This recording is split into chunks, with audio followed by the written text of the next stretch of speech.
Hello, in this video we're going to be looking at Padlet.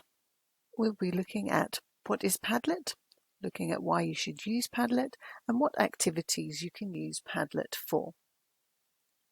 Well, Padlet is an interactive online bulletin board that encourages collaboration and increases student engagement.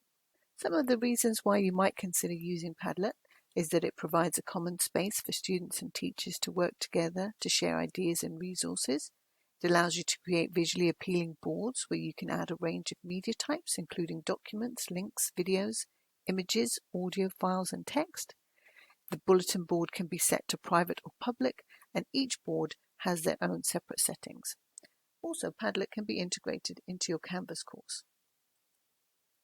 Some activities that you would consider using Padlet for as an alternative to discussion boards: for group projects where students can share files and resources.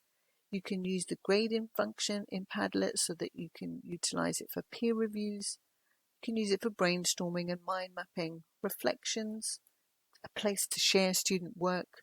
You can use it for icebreakers and introductions, organizing content, blog posts, gathering and sorting resources.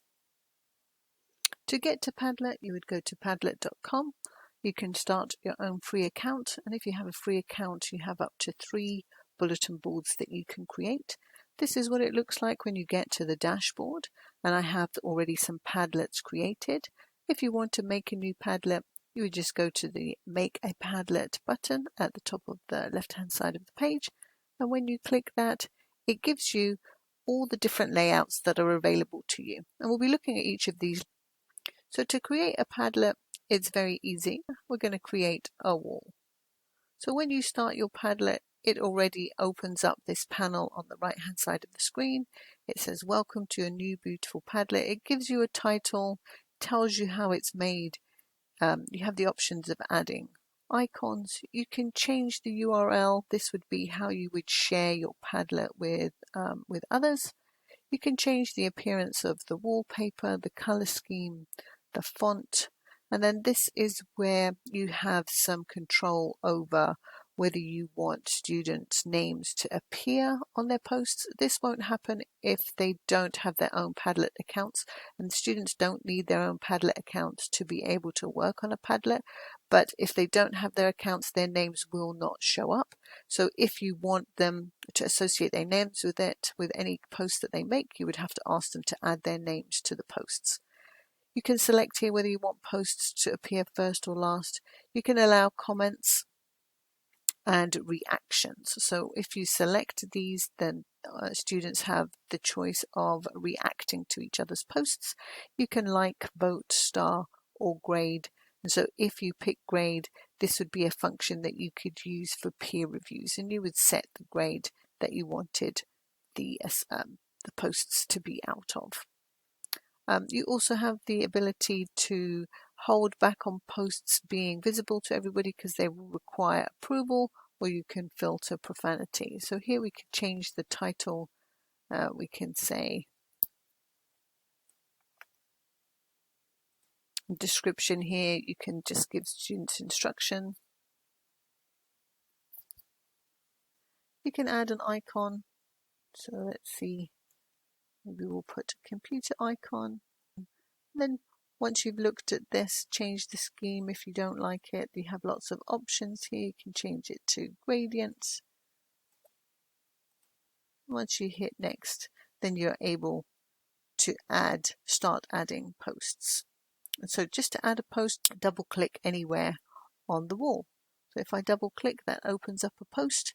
And so if students don't have their own accounts, you can ask them to write their names, Sarah Smith, and then from here they can add text, audio, they can link to files, they can look for things on the computer.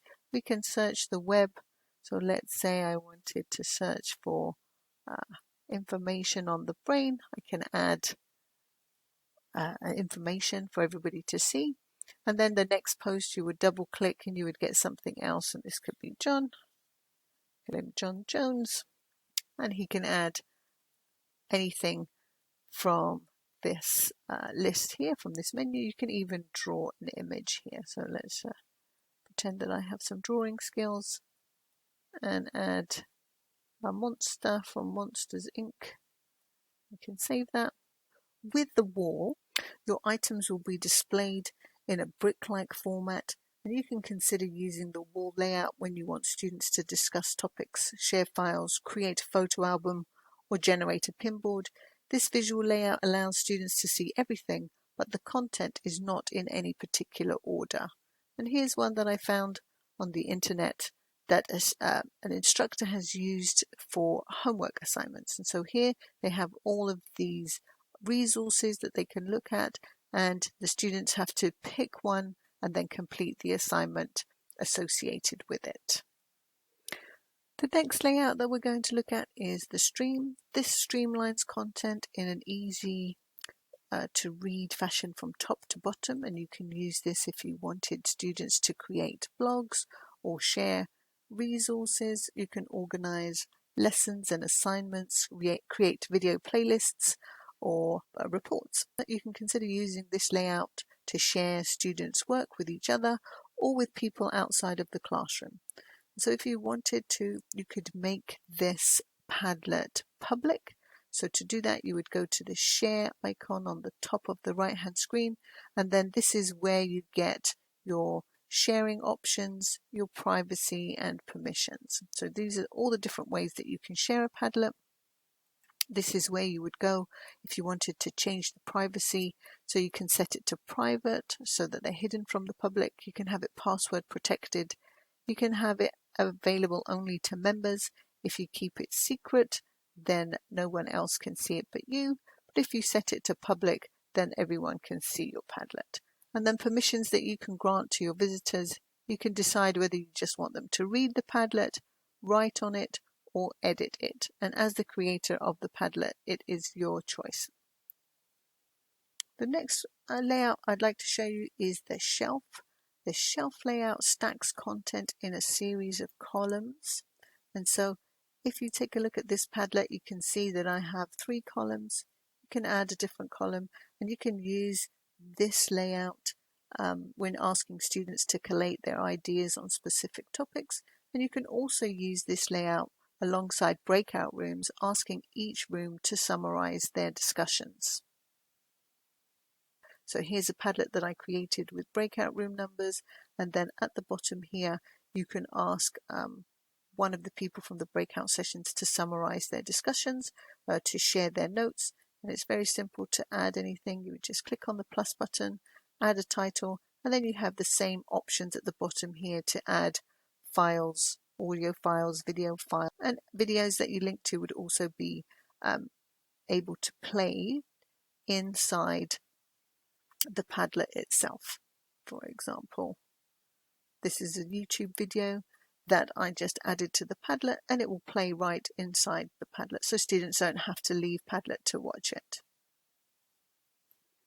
Padlet also has a map layout which you can use to pinpoint areas of the map. This might be a good one to use when students are introducing themselves to each other, giving some information about where they come from. So here's one that I created where I show you I pinpointed Sicily, saying my parents moved from Sicily, and if I go to England, it says I was born in London and now I live in Saskatoon.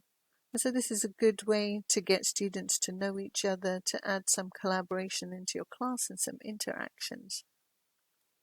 Another option, the Canvas option, is another way that students can add content to their bulletin boards, but this allows students to brainstorm, put all their ideas down. It allows students to make and see connections between ideas.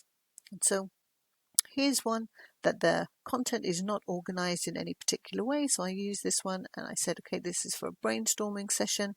And then I added different items of content and I connected posts to this main idea. You can drag and drop you can make your canvas look however you like. To add a new post, you would just double click onto the canvas. You can write something, you can search for something. So maybe I'll search for a brainstorming video on YouTube. There we go. Maybe I will put this one, effective ways to brainstorm. So you can add a title You can add a link, you can move it anywhere. So if I wanted to link to my dancing brain, I can connect to a post, so that's going to give me a link, and I can say this is how you do it. And connect. And so you can see now that my dancing brain has been connected to my video. So this is a good idea where you just want students to put everything down. You want them to make connections with ideas. So it's not as organized and as the wall or the grid or the shelf. It's a good idea to use this when you want students to share their ideas. You can use the timeline to organize things by time. So when you're considering time as a factor and you want to sequence events, you can use the timeline. So you might consider using the timeline to discuss stages of an experiment or to create a timeline of key concepts or theories. So here's one that I found online, and all of the songs that won Grammys in 2010. And each of these actually, if you play them, you can hear a snippet of the song itself. So you have lots of options with this collaborative tool to get students working together in your classes and increase student engagement. The last thing I want to show you is how you would embed one of your Padlets into your Canvas course. So you've made this wall, you want students to contribute to it. So maybe we're going to open up the Canvas or the board that we want to share. We're going to click share, and I'm going to embed. So I'm going to copy this embed code here, and then I'm going to go over to Canvas. And I already embedded one, but I'm going to do it again here. So I've got my collaborative learning module. I'm going to add a new page. I'm going to create a page. I'll call it Padlet Brainstorming. I'm going to add the item. Now I've got the page shell created, so I'm going to open up the page. I'm going to edit the page. And since I have the embed code, I'm just going to go over to the HTML editor. I'm going to paste that code in.